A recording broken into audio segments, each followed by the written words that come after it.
bunga ketapang tengguhai ke mangsa goput urang mayum deut ngan orang tuha. Ya. Ya apa doa mana tenggu tayang.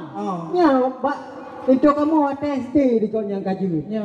Cuma watanya rubut kamu pat guna. Dia jadi ada ko cukup sanyo ni lumai kaju tinggal guna. Kapag rumah tengguhai ngan bapah ngan upong. Betul mesin jong mau jin dega. Brana. Tapi ko litonyo kan ulun sanjung chat urang mupom tengguhai ngan ilmu agama. Dia gebuk kita tengguhai ngan dan geture hukum. Dum orang kampung ramai nyanyi aja menyoba ilmu sekolah tempat pendidikan cik Fidih Darussalam tengku hai kacau sarjana punya ilmu akhir adanya insyaAllah tengku kalengkap dalam badan kajut kepimpinan singoh itu kamu lam rumah tangga yang lagi yang pentingnya hana pateh dong lagi yang pula kini kun bitulilah tiga balin dong dah kau pun kamu kadang je kau mau melatah tengku mutua hotel bulan puasa. Oh perkaranya mantan diku bunda bah lebih baca bismillah juga bak diku kamu bah. Bismillahirrahmanirrahim. Ya, punya kamu nak tepun pegang. Ya, kau betul menumpah lagi ni dah cerita. Sebab lawannya lain kan macam. Ya, manok siam kai pegah manok darah. Ya, hotel menikah orangnya timatan. Oh, numpah haji bangka tinyak bekah. Ya, betul.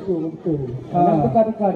Menyokal lagi yang tepun mutua. Kamu putilakan bagah kedih dalam kamar. Baik di panjang tanya satu mapa wahai jubang. Sayang nyoman idam di kaguhon nak koina.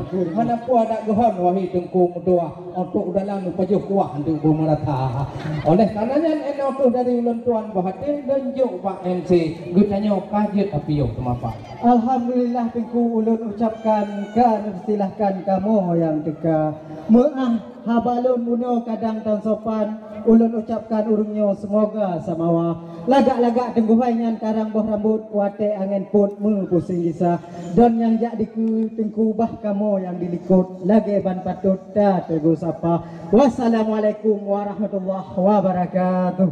Waalaikumsalam warahmatullahi wabarakatuh. Baik Bapak Ibu tamu hadirin yang berbahagia, prosesi selanjutnya yaitu prosesi penukaran batu rambut. Pada kedua belah kampung kami persilakan. Tiga rambut hai tuan kita, ada pun dan sana. Tiga batu hai ibu, tiga lagi.